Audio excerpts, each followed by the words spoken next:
is coordinated by Mel, who's going to be talking to you a bit later on in the day. So we're going to run this session in 3 parts.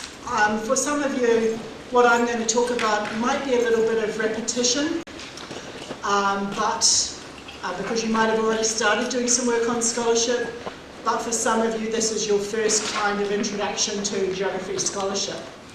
So I'm going to do a little introduction about what geography scholarship is, the kinds of things you need to be able to do to be a good geographer in a scholarship exam, and then Mel is going to give you a lecture which you have some notes for, and that is the sheet that's got some blue, it's printed in colour. Okay? So the other sheet that you should have is another one like this. For those of you who have just arrived, we've run out, so these will be available, I'm sure, on the AGTA website perhaps in the next little while. If you're close by and you have one that you're happy to share with those people who've just arrived, that would be grand. And we'll do some work with that. Teachers, I don't think I gave you one of those, so I think they will be on the website for you a little later. So what I thought I'd just talk to you a little bit about is a bit about Scholarship Geography 2019 and kind of what's expected of you. Because being a Scholarship Geography student, you need to have some certain skills. And, why do I not know how to do this? I'll do it this way. No, okay. So I thought I'd talk to you a little bit about the kind of attributes, the dispositions that you need to be a geography scholarship student and a candidate that achieves success. So I guess the first thing you need to be able to do is you need to have some good geographical knowledge. So you need to be reading widely about anything and everything you can think of about geography. That means it's not just whatever you're doing in your level 3 geo class, or your IB Geo class, or your Cambridge class. It's reading really widely about what's actually happening across the globe. So that's the first thing you need to do. The second thing you need to be is you need to be a good reader, and you need to be able to read fast. And if that's a thing for you to practice, that's what you need to be able to do. You need to be able to read fast, and read for meaning, and read for understanding about material.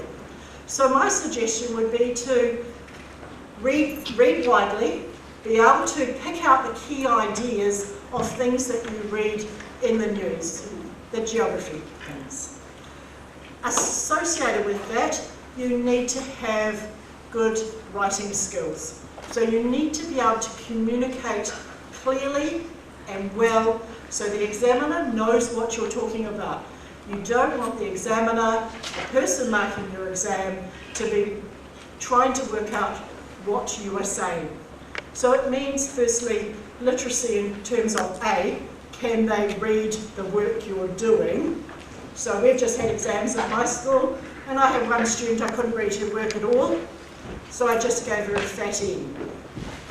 Okay? But if the marker can't read it, you won't get any marks. So that's first thing. Second thing is you've got to be able to write a sensible, structured essay that makes sense about the question. The third thing that you need to be is that you need to be analytical. You need to have some good skills that get you thinking about the issue, and you need to be able to reflect and also kind of critically think about things, to be able to think about a resource that you might read and think, is this a reliable, sensible resource? And I guess the last thing you need is to be a good time manager, because the exam is one in which you have to be able to write quickly, efficiently, and you have to do all of the tasks to get a scholarship essentially. Okay, so here's the things you kind of need. I always like this picture, and some of the teachers have seen this vision before, is I think you need to be a confident person. You need to go into the exam thinking, hey, I can do this. You need to have a kind of a feel for geography. And that means you really kind of get it when your geography teacher makes a joke in class about geography. If you're sitting there going, I don't know what she's talking about or what he's talking about, you might struggle a bit with this. You need to understand those geographic concepts, because unlike in level 3, where you get the list of skills, you're not going to have that happen in geography scholarship. So you need to really understand them in a deep and meaningful way. You also need to be able to apply your knowledge from one setting to another. So for example, if you've looked at tourism development in Rotorua, you might be able to take those ideas that you learnt from that topic and to apply it to a situation, say in Venice, and see that there are some contrasting ideas, some things that are similar, some things that are different. So be able to take your knowledge from one to another. Okay, so here's the things to why you should sit the exam. I think probably one of the main reasons to sit this exam is because it is a real challenge. It's quite a hard thing, and it's a real success when you've finished it. Irrespective of whether you get a scholarship in geography or not, it's actually a real challenge to be able to sit and think, hey, I can do this, okay? And of course, for some of you, this might be a motivation as well.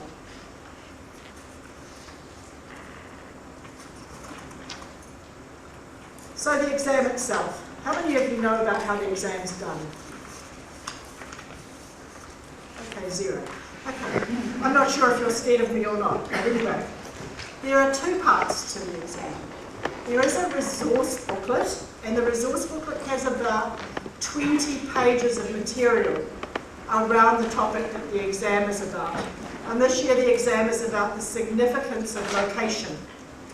It includes graphs, maps, text, cartoons, poems, whatever the examiner kind of comes up with that's around the theme of location. And it might be around actual places, but it could be around some general ideas. And in addition, there are 3 questions of various sources that require answers, and they are essay questions. I'm just going to go back to the resource booklet. For those of you who are doing 3.4 skills, it's kind of, the resource booklet looks a little bit like that. If you've done 2.4 in the past, it's a little bit like that. However, it's much more sophisticated. The language used in it is much more sophisticated than you would see in 3.4 or 2.4. Okay, one of the things you have to be able to do for the exam is to understand the meaning of the performance standard. And I've put a copy of that on this front page of this sheet here. So the performance standard is, what do you have to do to get a scholarship in geography? So to get a scholarship in geography, it basically says the student will use knowledge of geography to critically analyse a geographic context. And there are 2 levels of scholarship. One is outstanding performance, and that's awarded to the top 2% of students across the whole cohort of students doing level 3. That's around about 18, 19 students. No, it's not 0.2. 0.2. 18 or 19 students across the whole of New Zealand, okay, get an outstanding scholarship. They are students who can see things with insight, they write superbly well, they can reflect, look at things and predict what might happen in the future, and they can communicate superbly. Top 19, maybe 20, 0.2, I don't know why I said 2%. And then 3% of that cohort, around about 200 students across New Zealand, get a scholarship themselves. Okay? And they are students who can analyse, critically analyse some stuff, they can integrate, synthesise, apply knowledge and things. And some of what we're doing here in these workshops will help you have a bit of an understanding around that. The second thing you need to know is about the assessment specifications. I've copied and pasted this off the website. for you, and I've written it in that grey colour on the page. How to approach scholarship geography. You need to be able to understand what we teachers call the command words or the instructional words, and that's something I'm going to talk to you about a little bit later. You need to be able to plan your essays, how to use the 3 hours in exam time, and then you need to be able to practice writing. This is just really quick, but basically these are marked quite differently from how they're marked in your MCA exams or your IB or your Cambridge exams. Basically, a super duper answer gets an 8 or a 7 out of 8. Okay? And then a pretty good answer, someone who's probably likely to get a scholarship, might get a 5 or a 6 out of 8. And someone who might just make the scholarship standard is might get a score out of 4 out of 8. And then underneath that. It's really important for you to know that 3 questions, you have to do all 3, really. You can't possibly get those scores if you only do 2 of them. Okay, here are the things that the comments that the markers have said over time. You need geographic understanding. You should name continents and countries correctly. Nothing makes a geography teacher more cross than seeing a student write, "In the country of Africa." Am I right, geo teachers? Yes. That really makes us cross. I'd actually have used some other word, but I better not. Names of continents, knowing where places are, it tells us a lot about the geography student we're marking if they say things kind of stupid like that. You need good geographic knowledge going beyond what is taught in class. So what you do in level 3 may not help you with this. It might, but you do need to go beyond it. You need to know how to write and plan an essay, and you need to be able to use the planning pages effectively. And my suggestion would be, if you haven't done this already, to pop onto the geography scholarship page on NZQA, have a look at some of the students who've been awarded scholarships in the past, and see how well they use their planning pages. In our next session, someone will do a little bit about that, I think. Okay, here are 2 other things you need. You need resilience. Anyone tell me why you might need resilience for this?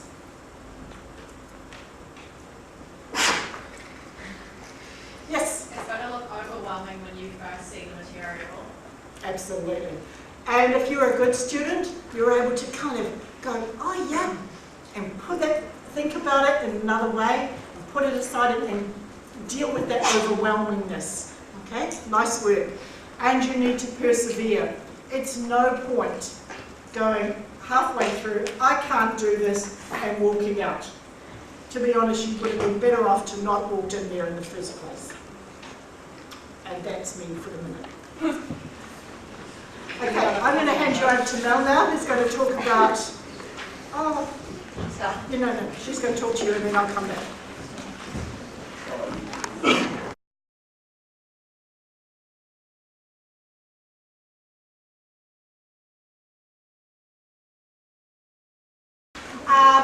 Just a couple of housekeeping matters before we sort of kick off. I've got everything in line. I've got my tissues, I've got my water. As of yesterday, for the last 10 days, I had no voice. I've been resting it today. I'm hoping it's going to hold out. But at any stage, if you can't hear me within the room, please do let me know. At the moment, can everyone hear me? Normally everyone can hear me in the room over, but I think I'm a bit limited today. I won't move around too much because the mic is just here. Just to the teachers in the room, and there are a number of you, a couple of things. We are actually recording this session. I know there's a camera on me. Hey again. It's always good. I thought as I was wandering in, have I got a good outfit? I should have worn stripes, but that's enough about me. Within this, for the teachers, I will make, it's only an audio recording, but it's particularly for those that might also be outside of Auckland.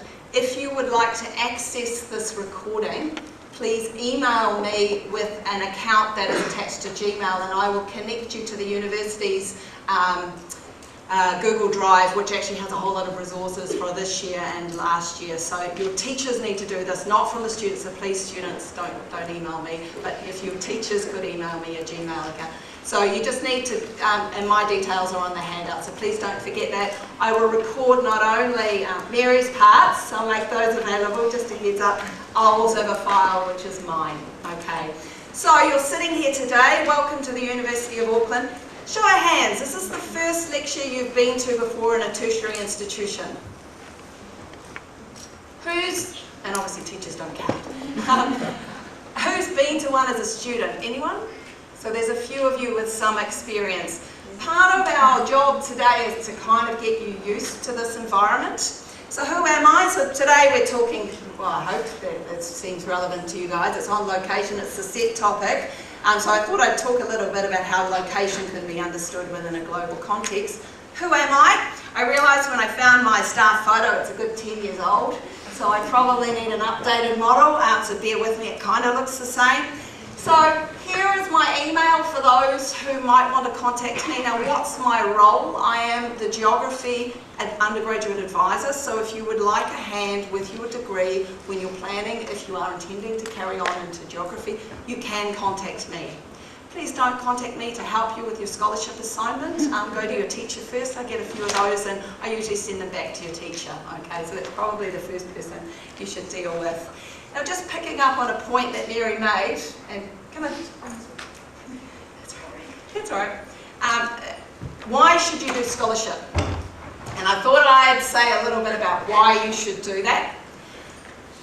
If you come to the University of Auckland next year, you will be one of 42,000 students.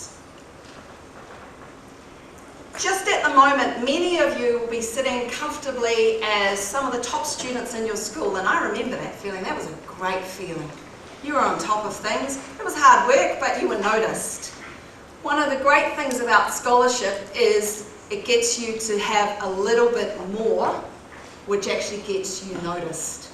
University, the great thing about it, it's not actually about what you know, it's being curious, it's being inspired. And actually, I would strongly encourage you to reach for something more. Now, this has got absolutely nothing to do with geographers, but do you guys, particularly the women in the audience, you know how women wear that clothing? It's called Spanx, that sucks in all the bits that bubbles. Well, the woman who started up the clothing Spanx, she's a very well-known entrepreneur, and she said, she was asked once, what made her succeed? And she said her dad used to ask her every day when she came home, what did you try and fail at? And she thought it was a little bit odd because she was a high achiever, but it meant she took some risks. I would strongly encourage you to go beyond just hitting those merits, okay? Can you expand your horizons? Now, I can talk forever, so I better hurry on in this. So let's talk about the topic at hand. I won't talk about this, but I realised when I put the lecture together, some of you may need a roadmap through how I imagine the logic of my lecture. So go back to the slide if you get a little bit lost. This is the structure of what I'm going to talk about. So when you come into the university, the length of a lecture is 50 minutes. And you usually sit there for that length of time, and it can be quite a daunting task for many students. I'm the first year lecturer for human geography for both of the courses. There's a team of us. And so I usually have anywhere between 200 and 300 students. So this is a normal class for us. Some of your bigger classes can get up to 1,500 students. Stats 101 has 3,000 this year.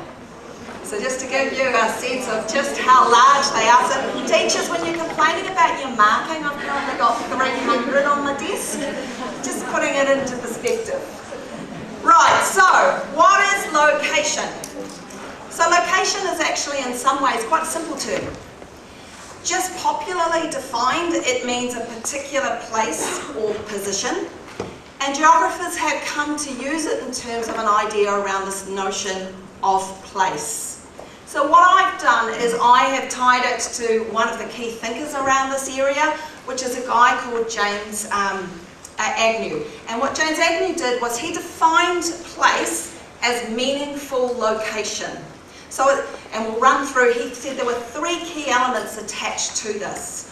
What makes up a place is its location, its locale, and its sense of place.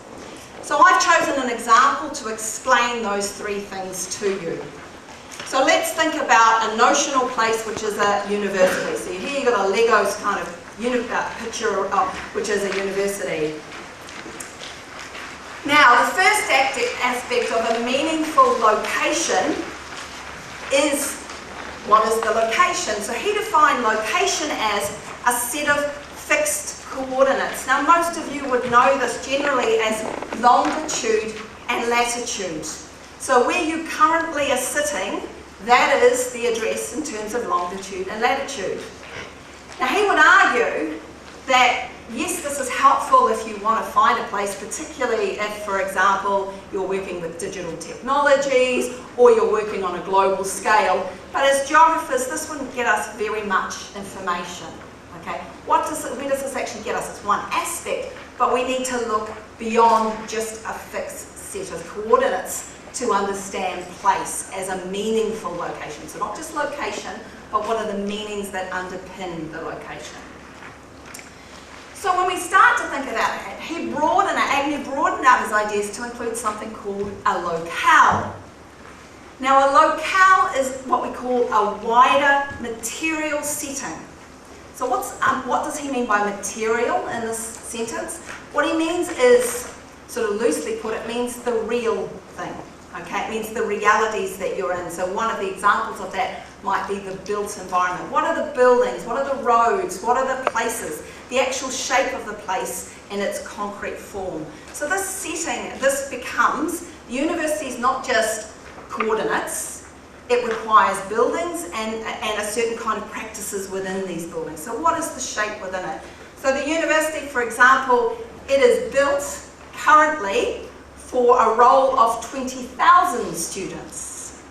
So we have a few issues in terms of space. So many of the things, for those of you who are coming to this university, and at any university actually in New Zealand has space constraints, you will find a lot of your experiences of the university are constrained by space. Where do you study? Where do you find a space? How do you learn? A lot of the way we build our teaching is actually about the built environment and various constraints around it.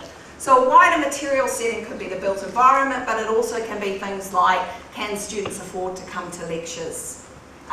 What other commitments do you have outside of the university? Do you need to work to be here? Are you living away from home? There's a whole bunch of things or systems that may affect your location and how you experience it. Does that make sense?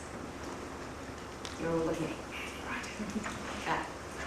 Finally, a place is not just about location and locale, it's about the meanings we attach to those places. So people have subjective and emotional attachments to a place. So what you'll find, how many of you are intending to go to a university? I would say that almost everyone who attends scholarship will be. It's generally you're thinking about tertiary education, and this is one of the ways that you can get to it. And you're hoping when you go to that university, you're going to have that experience. You know, you've heard about these myths, these wonderful things that occur at universities. So part of it will be the learning. Here you go. It's a sense of place is created through the experiences that you have in a place. You will be in lectures. You will be in exams. There's no way you will avoid that. It's part of the experience. But part of a university experience is not just about what you will learn subject-wise. It is also about the social events. So what you're looking at there are pictures from the 2019 Toga Party. No, I did not go. My sheets go on my bed. But apparently it was fun. Okay? This is what you're looking for. So if we think about university, you're not just imagining coordinates. You're not just imagining the buildings. You're imagining an experience. So for you thinking about location as students, you need to think about location as a meaningful place. Don't just think about it as coordinates. Think about what are the processes that create a place and what meanings are attached to it. You can also, as the last part of a sense of place, have a sense of place and have never been to it. Who's been to New York? Who's never been to New York? Of those who put your hands up who have never been to New York, if you were to close your eyes right now, close your eyes, can you see a picture in your mind of New York? Hands in the air, yes or no? Yes. Okay, that's because a sense of place can be also created through things like shared texts. So shared texts are things in our world that we share as a people. They might be books, they might be novels, they might be social media. They become, like I'm pretty sure if you closed your eyes, most of you could see the Twin Trade Towers and the planes flying into it. It becomes part of a popular memory, even though it's not our own. Okay? So what we think about, a sense of place is not just being in a place, it also can be created vicariously through others' experiences or media texts. So when you approach location, and teachers amongst you, when you approach location, think of it quite broadly as well. Really challenge yourself to think about the ways in which location is constructed. So the second part of what the scholarship theme has laid down, and I think this is what they're getting at, is location tends to be place-specific and it tends to be the local, but they're also recognising the significance of the global. Because how can the local be relevant when we're increasingly in a globalising world? So what do we mean by a globalising world? Well, it's about understanding increased global integration. Now, I think teachers and students amongst you, this is where you need to look. What is the nature of that integration? Is it social integration? Is it economic integration? Is it cultural integration? Political integration? I think it's all of those things, and potentially that's what you'll frame it around, pick case studies around that.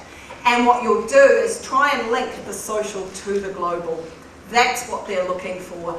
It's not just about, and I'll get to stay on track, okay? So it becomes about, climate change might be one of the examples where it is about a globalising world, but there are local ramifications for that. You only have to look at a local example in the wider Oceania. So look at many of those islands in Polynesia, for example, who are suffering the effects of global climate change, but they themselves are having local responses. So it's about the interplay between the two.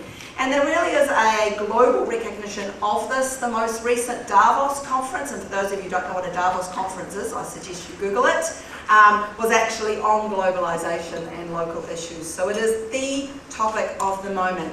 And for those of you who are moving into a geographical space, it is really one of the key growth areas in terms of jobs. It is one of those spaces that brings together the local and the global, and that's really what employers are looking for. It's skill sets that allow you to travel and bring your knowledge with you. So, and one of the ways that we think in terms of a globalising world will also be about the world is shrinking. So, and what do we mean by that? Many scholars have talked about a shrinking world. So one of the reasons for that is as we gain more and more knowledge and we become more connected, there's a sense of us being closer together. So on your right is a very famous diagram by a geographer called Davis Harvey. And he argued the world itself was shrinking, or what he called time-space compression. And he argued because of technology, we could move through the world far more quickly. So the world, he argued, in the 1500s to the 1800s meant that your average travel speed could get up to 10 miles per hour, which is pretty slow for us today. By 1850 to 1930, when we moved from those other transport modes into things like steam engines, for example, you got to 36 miles per hour. By the 1950s, you get into propeller aircrafts, you get to 400 miles per hour. By the 1960s, you've got jet propeller engines, which get you to 500 to 700 miles per hour. The globe, literally through technologies, and this is just one example of transport, other digital technologies will also increase the connection between areas and the time taken to do things. Another way we tend to think of the world as shrinking is we've got a different perspective of it. Particularly our ability to access space, and what you're looking at here is something called Spaceship Earth. It's not an actual spaceship. It's a very famous NASA picture that came out in the 1960s, and the term was coined in the geographical literature called Spaceship Earth, which gave us for the first time really a vision of ourselves as a whole planet, as a photograph, because you imagine if you didn't have a sense of really a planetary sense, you started to hear words like one world. Okay? So of course you're going to think the world is shrinking if you have a more global perspective. And finally, this term emerged of why we talk more about globalisation, this idea that we're globalising because of something. We're now all in a global village, one village. We're all one people. So the key proponent or thinker around that, and on occasion I like to give these pictures of the various gentlemen, or there's one female professor in this lecture, of who comes up with these ideas. Now this is Marshall McLuhan. He wrote in the 1950s and 1960s and argued about a global village where he said we were all one family in a global village. We live in a single constricted space, and within that there are some tribalisms, is what he would say. There are some divisions within that vision. So what happened was people started to say, well, does this mean geography is no longer relevant? Is location no longer relevant because we're globalising? Is the world becoming the same? As we're all interconnected, is it the same thing you find in the same place? So for example, a scholar called Ralph, and you don't need to know it's Ralph with an E, you don't need to know his name, he came up with an idea called placelessness. And he said basically it doesn't matter what western city you go to, there's the same ubiquitous landscape. So what does he mean by that? He says in these spaces you'll find the same strip mall with the same shops and the same food. So even though you're in a different location, you're having exactly the same experience you would have in another city. So what did this mean for us as geographers who are really the proponents of the local? So we actually said, well, no, you can't get rid of a local approach because location matters. And this is the wider theme of geography and your scholarship this year. So they argued you needed to focus on location as a response to globalisation. Because we were globalising, okay, yes, we were globalising, we were becoming more connected, but we live local lives. Money might be moving overseas, goods might be moving overseas, but you're sitting in a lecture hall with me today. Okay, you ain't going anywhere for a good hour or so. So you're very local in this moment. Give me 1 second. For those listening at home, I'm just drinking.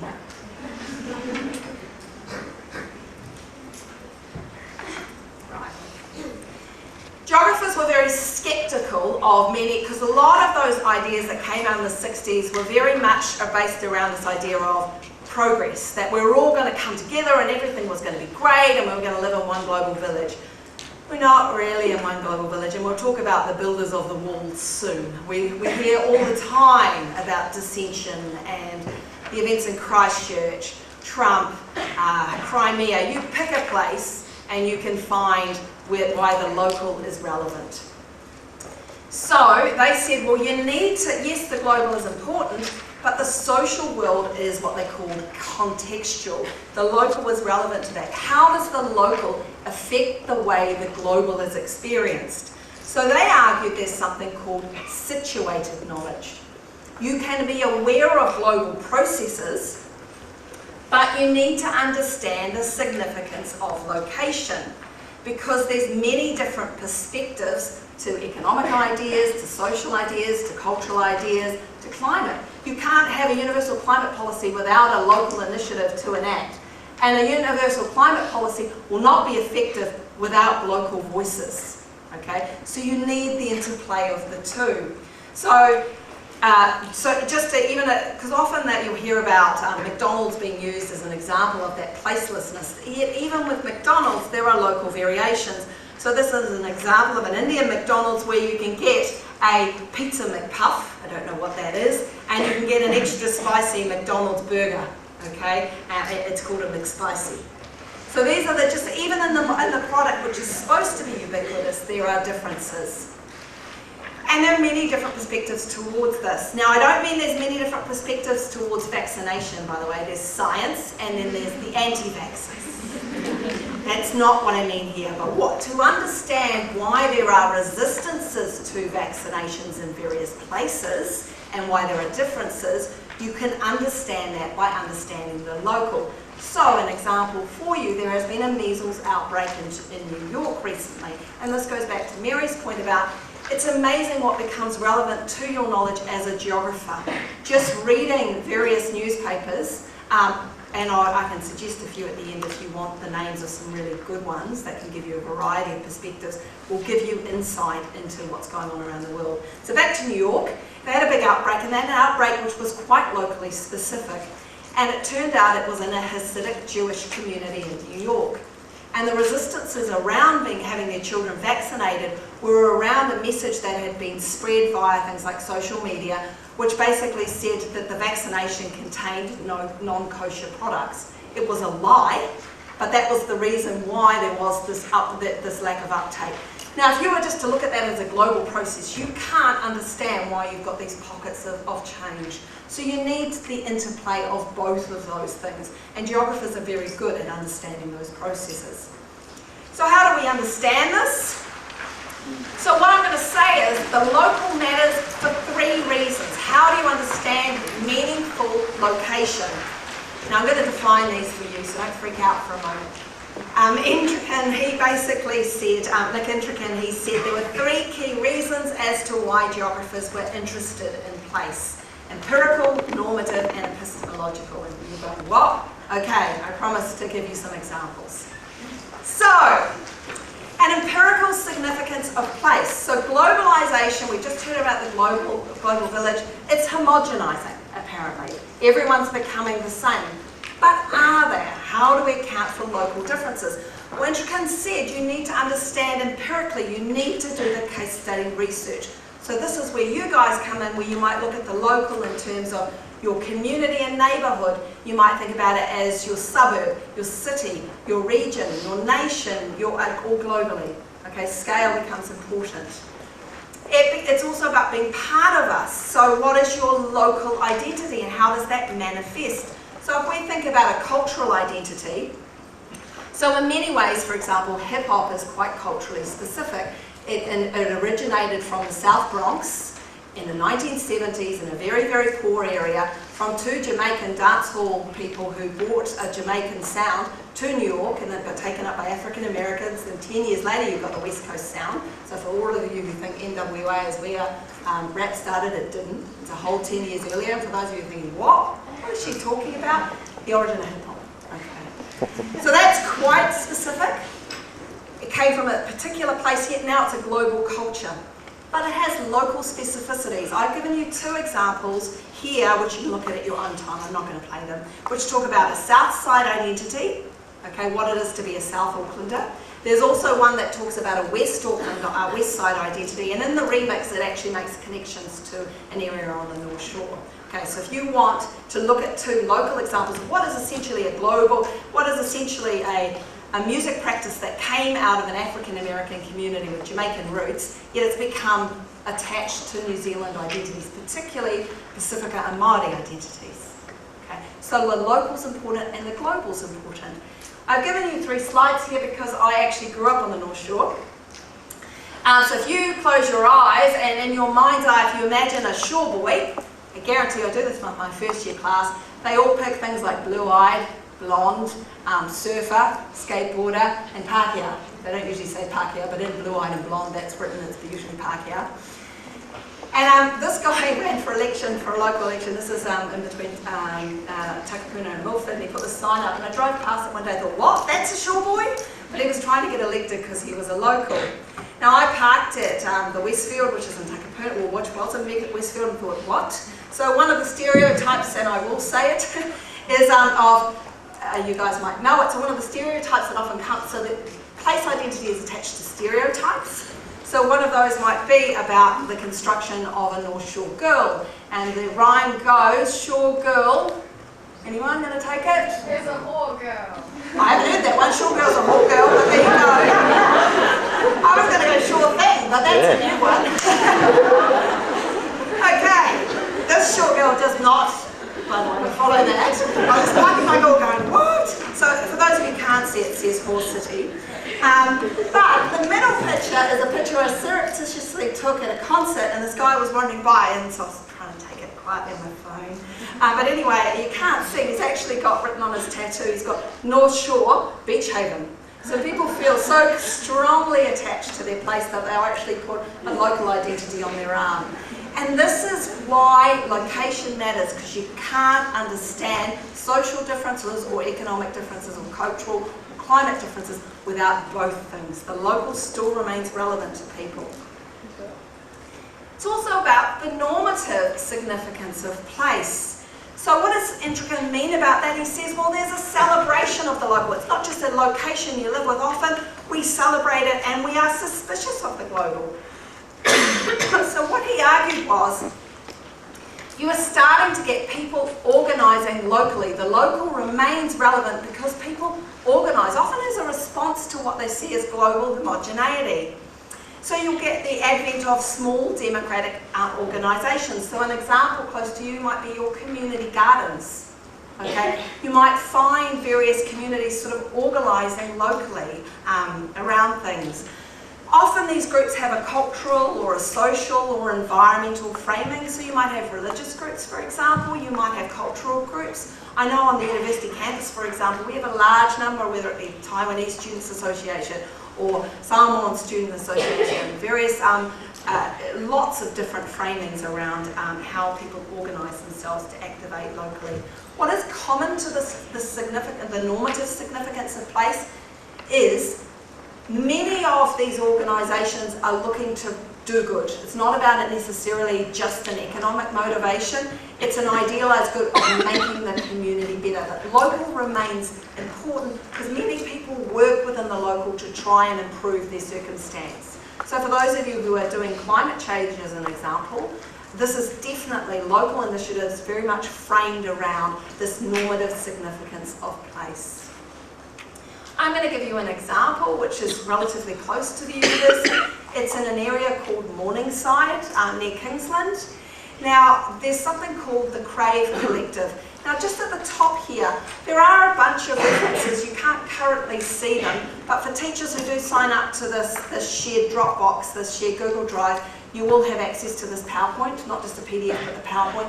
At the top, I've given a number of links, so students, if they want to look some of this stuff up, if it hasn't got the link embedded, it's just the reference to the picture. Don't necessarily go to that because they're not always necessarily what you need to see. But these ones are sets of articles, and what they talk about, the Crave Collective, were a group of young people. The oldest at the time when they first started, I think, was 30, most of whom were in their early 20s or late teens. And they decided they wanted to create a collective which worked locally. So they basically created a shared place, crowdfunded, pooled resources, and created a cafe buying local goods, supporting local gardeners. They created a shared workplace. They tried to make their local area better. They do lots of different community initiatives and fundraising. For example, post actually the Christchurch atrocities, the terror attacks, this was where one of the major remembrance ceremonies was held just afterwards, because it is a local community gathering place for many different groups. So this is an example of a social, a cultural, an economic and an environmental enterprise that operates locally because they have a genuine commitment to place and their local area. So that's why it becomes significant. And Kind is they've just opened another cafe right next door talking about it. So what's the third reason Intricate talks about? He talks about the epistemological significance of place. We need to understand the local because the local impacts knowledge itself. If you only have a generic sense of the local, it often impedes the way we understand the global. I'm going to give you an example about this. And what they do within this is they question the universality of how universal is knowledge. So knowledge that often purports to be universal often comes from a particular location. It's often very Western focused, for example, and then they make broad sweeping generalizations about the rest of the world. And it might also be focused around a single gender. So most of the medical research, for example, is done with men. So as a result, many drugs don't work very well on women, and there's examples of deaths due to this because it's been rolled out to all sex-based differences. Another example is of technologies not working because we assume they're going to work because they're objective, but it turns out the data imported was not objective. So I'll give you an example. Just at the moment, Al Jazeera is running a two-part documentary on artificial intelligence. And they're talking about face recognition software, which is pretty much being rolled out globally. It's pretty horrendous in many places. In supermarkets, for example, they're about to roll it out in Walmart, just to collect all of your data, your shopping preferences, to store it. I know China, for example, has definitely rolled it out in a number of places. Now, the problem with the data is, the particular software, is the men that created it I think it largely came from a military application, but also a particular space in the Americas, where the faces they inputted to create the algorithms were almost all white males. So as a result, if you look at this documentary on Al Jazeera, it can't actually recognise the faces of black females. So they're wrongly often identified as criminals because they literally cannot read the face because the data inputted, which was assumed to be universal, was flawed, because people inputting stuff are always flawed because you're influenced by your local knowledge and who you know. Two examples up here are two different constructions of the world, and some of you may know of these various. This is the Peters projection and the Mercator projection. The Mercator projection is this one here, which was developed in the 1500s, and he basically it's a pretty amazing thing to put a globe into a flat space, but the way he did it was he did it in a way which flattened areas out, and it made certain areas, particularly Europe, look much larger than they actually are. So it wasn't really representative, it wasn't representative of area. Okay? We were used to looking at this, and one of the reasons they did this, and I put a link up here to an article talking about how it was about colonialisation. It did it in a way to make Europe look much better than it is, because if you actually look at something which is a geographer, the Peters projection, this is one which is a genuine representation of the size of spaces. And what happens when you get someone else actually doing this to try and what they call decolonise the knowledge, you see Africa and South America becoming much more important as spaces in terms of area. But in our mind's eye, look at what happens when Mercator does it. Look how small they are comparatively. Look at how large, because I guarantee when you close your eyes, you don't think of Africa as that large. Okay? And that is literally the impact of knowledge and why place is important. Place is important because it creates the knowledge. Local creates the knowledge, and the people creating the knowledge, whose voices are heard, and often it's from certain locations. So we, as a result, as geographers, created certain locality approaches. So we argue you need to be more realistic in your geography. Can you look at, is there anything particular to a place? Is context important? What are the wider systems going on? What is the significance of local knowledge? How is local knowledge made, and how important is scale? You know, is neighbourhood important, city, region, and the like. And just as an example, and some of you may do this in your classrooms, teachers amongst you, many of the theories around location emerged from the geographies of restructuring, looking at how global changes were felt differently in different spaces, okay? So that's really the origin of it. And scale becomes really key, because the processes, even though we talk about something called economic processes, what are they? What are social processes? They operate quite differently at different scales. And I suspect one of the things, if you're arguing what location, that location matters, make sure you say, well, what location are you talking about, and why does it matter? What's the role of scale within this? So teachers, you may want to frame which scales you pick, because there's many different scales and an unlimited amount that we could speak about. So instead we've brought it together. Global-local nexus, and we argue that the local is embedded in the global. You cannot understand the global processes without understanding the local transformations.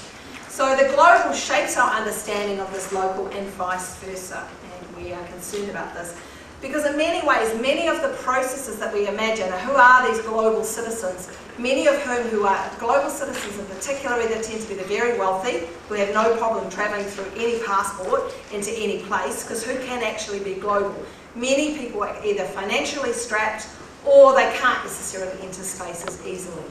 Okay, so only certain people have that freedom. Some people, as in this cartoon here, are involuntary global citizens. They're literally without a state, and there are people without place, forced out of it. So there's three ways we can think about this global-local nexus. Firstly, it's a mosaic. What do we mean by a mosaic is the world is a collection of different people and different places. So the imagery is sort of imagined as a mosaic, okay, where each piece is part of a wider pattern. So you would look at the various parts. So what might be an example of a mosaic? Within Auckland, you might talk about east, west, north and south, okay? You might talk about different nations next to each other as an example of a mosaic. Or within cities, you could talk about different characteristics of different parts of the city. Now the image you're looking at here, there's actually a link through to the New York Times, which looks at, it's now been required that local cities have to identify segregation within their city. And this is an interactive map of New York. If you click on any of those buttons, it actually gives a census breakdown. Linked to this is also every single city, large city in the United States in that article. So if you want a really awesome resource around segregation, that will be great for you if you want an example of that. So there's three key features of it. Okay, one is about boundaries and borders. So here you might have a boundary of the United States, which is in a global sense, and here it's closer up, you've got your borders and you've got your state-based borders. So boundaries and borders is one thing. Then you might have, within those boundaries and borders, what's distinct about the place you're talking about? Does it have any unique characteristics, personalities, and traditions? So I've chosen three here for the United States: Memorial Day, 4th of July, and Thanksgiving. Okay, and you'll talk about what's included within this. Now what's really key within this is also hidden voices, because often what's commemorated is the dominant group. There'll be things that you can't see within those. The third part of understanding a mosaic is that always within that mosaic, if you've got boundaries and borders, it's the idea that they're not permeable, and actually there's a potential threat to those coming from outside of those borders. So often an example might be an economic threat, for example. You might use the China trade wars as an example currently, and Trump's tariffs on China. I should actually rephrase that. Don't talk about China trade wars. That's definitely not what's happening. Trump's arbitrary tariffs on China would be a better way to phrase that. So instead, I've used migration here as an example. So two examples for you: the so-called border wall as an example of a mosaic, and really the enforcement of that mosaic. But also Trump's so-called Muslim ban, and there would be two examples of that. Okay. So what other threats could you talk about in terms of location? Because location, it's that sense of, well, meaningful places, and if it's meaningful, therefore it doesn't necessarily change. And what might threaten it? Well, one of it is global culture. So what's been referred to as the McDonaldization of society. Now, that's not just about the food, okay, by the way, that's about economic practices, that's about labour practices, that's about social practices, a variety of things. So if you're thinking of using that as a metaphor for your teaching, make sure you look more widely than just food. It's much more than that. The image I've got here is also of language can be threatened. English language in particular is very much becoming a dominant language within a number of nations, and so local cultures might be left. And this is one here for a French cartoon really saying that Papa is going because, of course, Daddy becomes ubiquitous in the French language, which means the loss of their language. But also this idea here of this placelessness, that you go to all these spaces. I always worry about that when I travel overseas and I see, not worry, but it always makes me smile actually, because people go to these places that are so different from where they come from, and then they sit at McDonald's. So why would you do that? But so be it. Other threats. Often the reason we talk about the local is the global is seen as quite threatening, particularly in terms of economy. Because as I've indicated to you, money's mobile, people are less so. So if the money moves out of an area, people are often left within that area.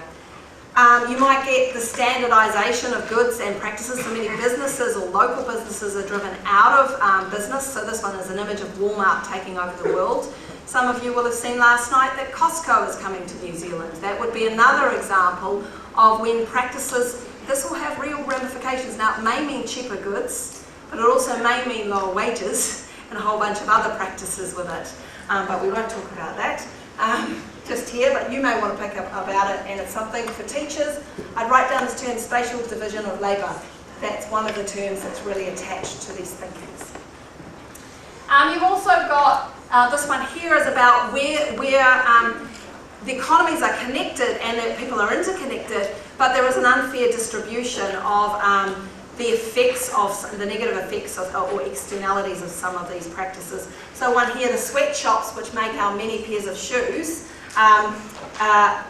So this one here, obviously, she's long hours of work, no shoes here. This one's got no job, but has got the shoes. So this idea of, yes, we are connected, but what does this actually mean? How do we tease this out locally? It has lots of impacts on the local. Just as an example, East Africa, a number of nations, this is from this year, they tried to ban second-hand clothing. Now you may think this is incredibly weird. Why would you ban second-hand clothing? But what was happening was, basically places like the United States were bringing large amounts, these containerfuls of second-hand clothing, and driving out all the local producers. So to arrive, they'd open up and they'd offload all this cheaply subsidised material. Interestingly, they were stopped from actually banning it because of tariffs. So if you want to have a look at some of those interconnections. This is just an example here of Parnell markets. Also this idea is where there is some pushback, local people organising. Is there a way we can buy locally? Not just for ethical reasons, but also environmental reasons and social reasons. So you have a mosaic. So the local and the global are connected through a mosaic, bits and pieces. But is it enough just to describe them as separate pieces on a jigsaw puzzle? Or is it a system? So one of the ways they've thought about it is local differences are produced externally to the local. So many of the processes external to our place create us. So places are not just a consequence of our internal aspects, but where you're located. So the image you're looking at here is a good example. So this here, the global system can impact locality 1 differently from locality 2. So I'll give you an example here. Let's say the global car industry. Locality 1 is Detroit, and locality 2 is really what they call the so-called Sun Belt.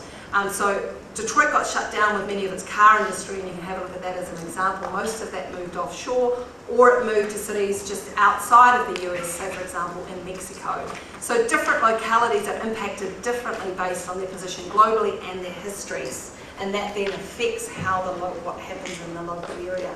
Detroit's a fantastic example if you're going to use it for all of these different themes, okay, if you want an example. Also, the argument is, or geographers say, the difference is not innate, it's made systematically. So it doesn't just happen, it's made often externally to places. So I talked, for example, of that clothing ban, for example. The system stopped them from doing it, and the system at this stage was Trump refused to have it and put tariffs on many of these nations like Uganda and prevented them from doing this. So the mosaic looks at the differences between them to explain the differences, whereas the systems-based approach, what are the interconnections that explain it? So this is 2 cartoons, but for an example, one of the arguments being many less developed countries remain less developed because of external either colonial relations, previous slavery relations, which now form the basis of debt, which means most of what they do is actually repaying their debt rather than growth. Okay? So a lot of your answers can't be found locally. They've got to be found in that connection between the two and the systems. So this is the work of James Blount, and he basically said the reason you need to do this is because our world system has been organised around capitalism, which is a global system. And what capitalism did, it was very time-specific and enabled many of the more developed countries to get advantages out of colonialism. So I'm just giving you an example here in the last month, where 2 of the most prominent Western universities are now investigating how they personally benefited from slavery and the monies that it brought. Okay? So a lot of the advantages, like people will say, well, why can't these developed countries just do what we did in the West? Well, the problem is the West was based fundamentally, like the British Industrial Revolution, was brought about because of slavery and the money that they made from slavery, which created the cotton, which enabled the various processes that we had. Like I said, so if you think, for example, many of the cultural practices in the UK are actually linked to that history of colonisation. So you think about a cup of tea is so very English, isn't it? A cup of tea, a little bit of milk, a little bit of sugar. Well, sugar came from slavery, the tea came from colonisation of India, and the milk, well, that was somewhat local. Okay. So these are so lots of the things which we imagine are local are actually connected to a world system. And I'll let you read this one on your own, but it's an example of the Philippines which talks about the fact that the reason Philippines produces coconuts was basically because their colonizer at the time made them do it, and the first product they produced was rigging, and then they produced soap for certain markets. But always they set up an economic system which means the actual growers made very little money from it. So they're literally in this cycle of debt and beholden to Western powers. So we need to do more than document diversity. We need to look at diversity and the processes that create the inequalities that result. So, and many different scales within this, and this is just one city example of different neighbourhoods. So the final one, and this is where our thinking is now, and I better hurry up, sorry guys, finish in the next 5. Local and global is a set of connections and disconnections. So what do I mean by this? We can instead argue that the global-local nexus is about networks. So it's not local doing to global or global doing to local. The local is global, okay, and the global is local. Now this might seem quite complex, and I'm definitely going to walk you through it. It's something called AGTA network theory, which you don't need to know, but that's what it is. So, how does this work? Well, this is Doreen Massey, and she argued that we actually have a global sense of place. Even though we live locally, we need to think beyond parochialism or small towns or small-mindedness. Okay, and actually argue our localities are actually very global. So if we look, for example, at how does, for example, being an Aucklander connect to other places? So unless you're Ngāti Whātua, and even then you were a migrant, okay, we all have histories and complex histories and interrelationships and migrations. Okay? So she argued that places are not containers. So often when we think of a place as their Auckland identity, no. She would say it's actually something new. We're constantly creating something new.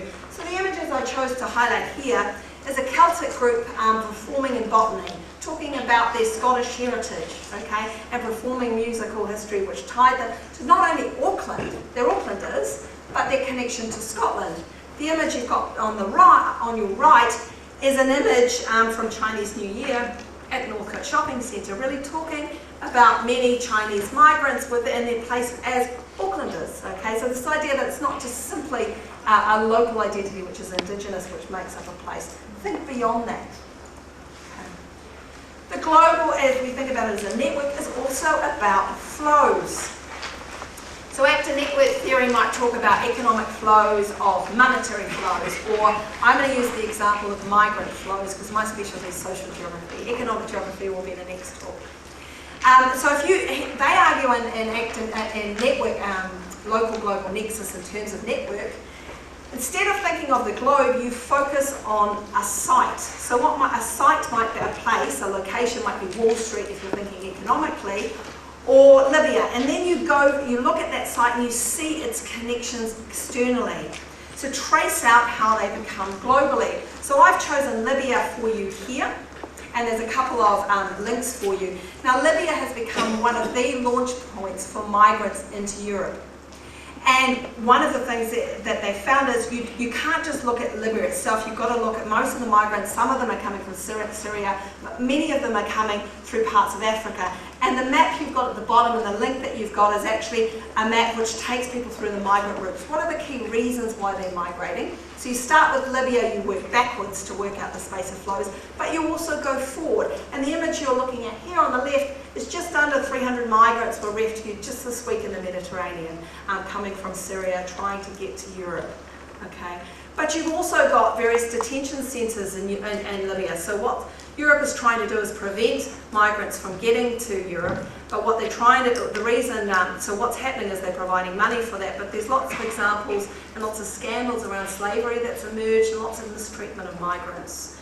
So you may want to look at this as a case study. Why has Libya become so significant in terms of migrants? It's a complex issue. If you want to understand the importance of location, you need to understand why people came there. So what are the drivers and where are they going? Why did Libya become the site? And you couldn't do this if you had a global focus. You need to have a local focus too. Otherwise you only have a generic understanding of migration. So, you learned a lot. More than I thought I had, sorry. Timed it in my head. Too many case studies. Location matters. Did I convince you? Awesome. Geographic location is significant in a global context. That is your scholarship theme. I hope that by the end of this lecture you've got a framing around it about some of the words and the framings you might think about it. Local places get their distinctive characteristics from their past, but also their current links into the rest of the world, and I'd probably say actually their future links. How are we intending to grow that? So as a consequence, my final parting shot, we need to create a global sense of the local, okay? So think about when we talk about the local, how is that connected globally? Okay, that would be my end of my 2 cents. Yes, let me just put Mary back up before.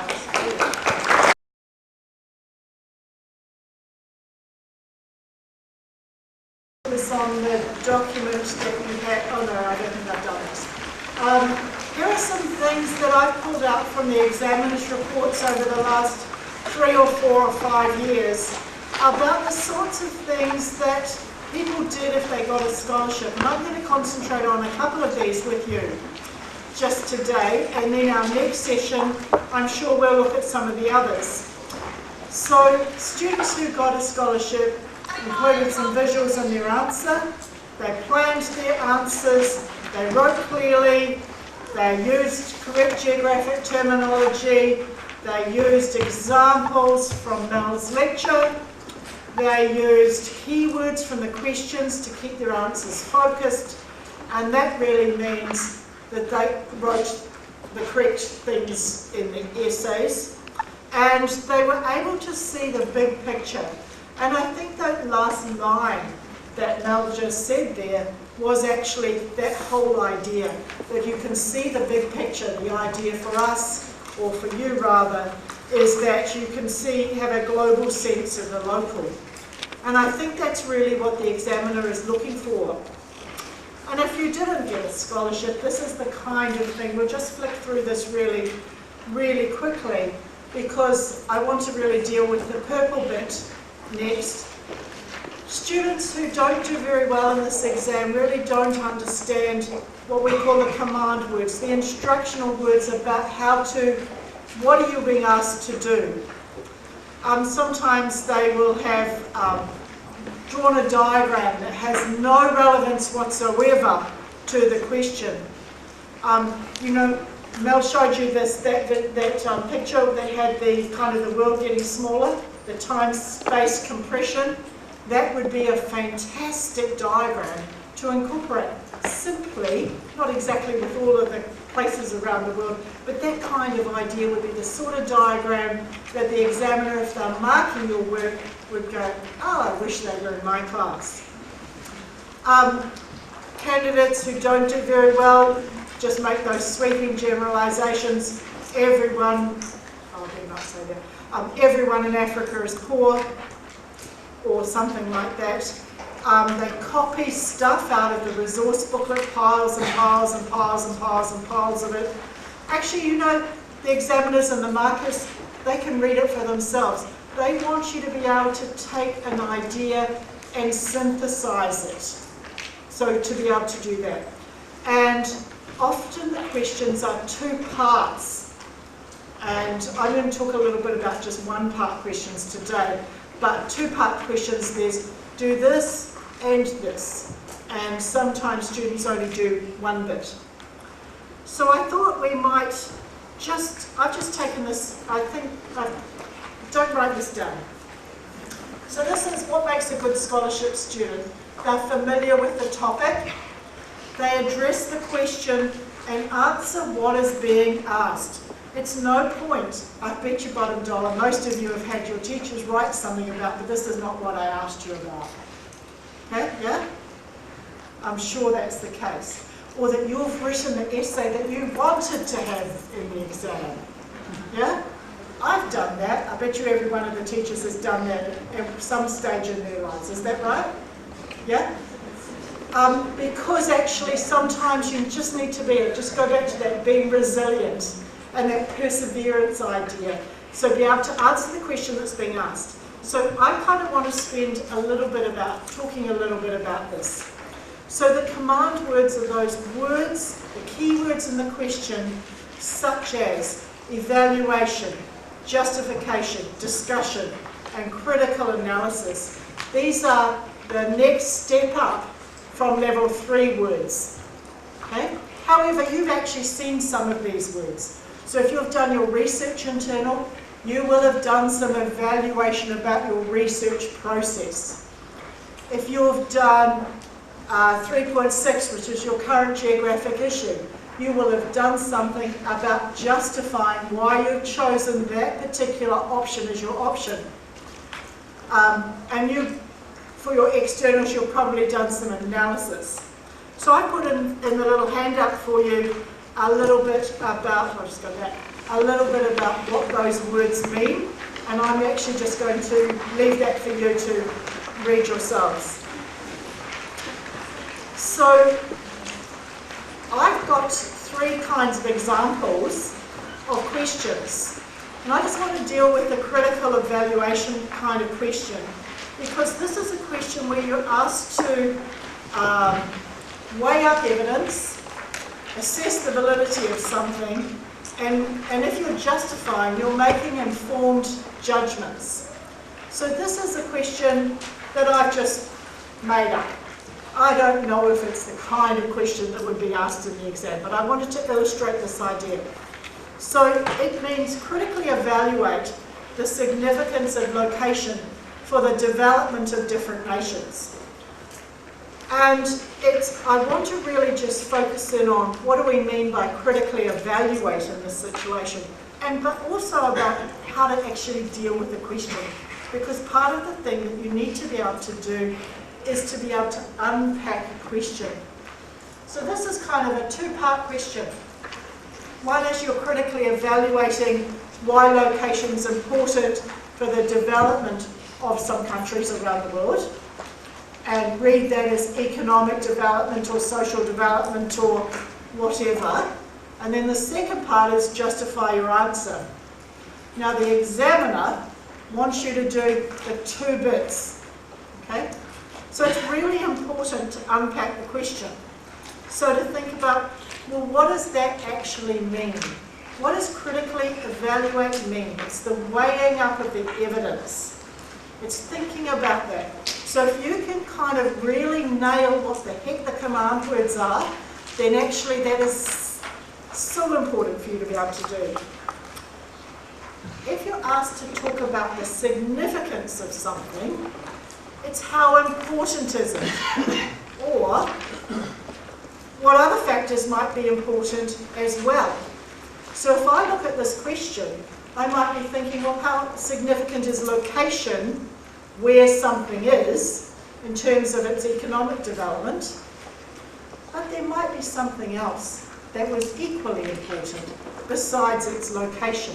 There might have been some other stuff that was happening to that country that might have affected whether it grew or not. So it's creating a kind of an argument. That's the thing that you're doing in this exam. If you were asked to talk about different nations, this question asks you have to talk about at least 2, because there's a plural there. Which ones would you choose? And why might you choose those? And what does location mean? Where it is? And all of those things that Mel just talked about. And this justify, that actually should go to the word justify. Why are you saying location's important? or why are you not saying this? So if I was writing this essay, I might come down on the side, well, her location's quite important for the development of New Zealand. Or maybe I wouldn't. Yeah? So you come out with an argument and you stick to that argument and write about it. So the key thing I want you to take away really is about really understanding what the question's asking you to do. Having a little bit of an idea of what the different words are. Now you have, hopefully you've got an idea around that. I've put 2 other questions there. What I'd like you to do is to choose one of the other questions. Just with the person sitting next to you, fast and furious, I'm going to give you 4 minutes. I want you to come up with what do you think that question's asking you to do. Go. How geographic location restricts or enhances the development of a country. So I've got some friends at the front here who are going to tell me, big loud voices girls, what actually do you think that question is about? And here's where you answer. Maybe stuff like natural features and migration, how it impacts like the social and economic development. Okay, so how might natural features restrict or enhance the development? So what sort of natural features might restrict or enhance the development of a country? Maybe how it's landlocked.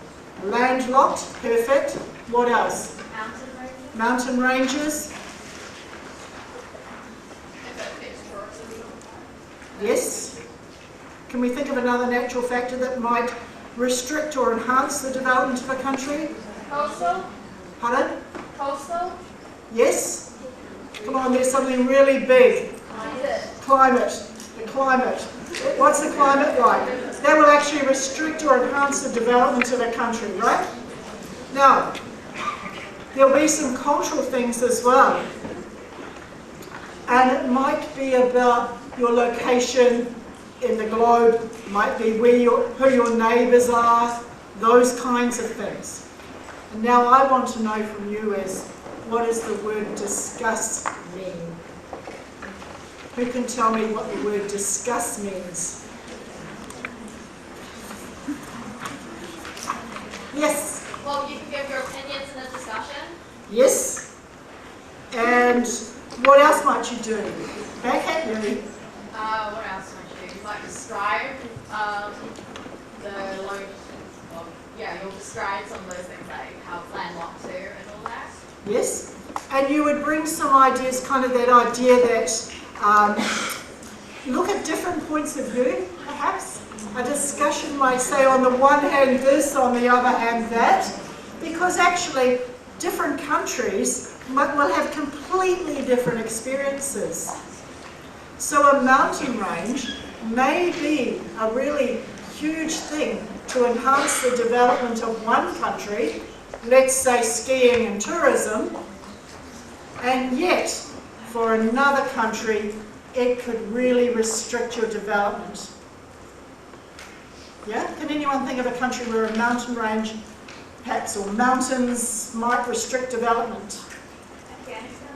Yes, good girl, nice. Okay, what about the next question? Who did the next question? Anyone did the next question? It is nobody. We'll just did the first one. To what extent does location affect the resource development of a country? Let's just deal with the word, to what extent. Okay? This is a really common word if you're doing IB Geo or Cambridge Geo. It's not something that's used very often in NCA.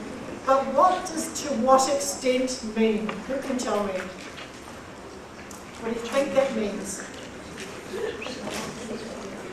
Yes? An evaluation of the significance of that factor in relation to outcome. Oh my goodness, can you say that in a really loud voice so everybody can hear because it was awesome? An evaluation of the importance of that specific factor in relation to other factors. Right. Okay, so I've actually given you a very poor definition in comparison to that, but it's discussing the degree of which. something is important or not or whatever, okay? I suggest you go away and have a little play with those questions and think about, well, hey, what could that look like and feel like if you were planning an essay of the kinds of things that might come up. They're all kind of similar because they're kind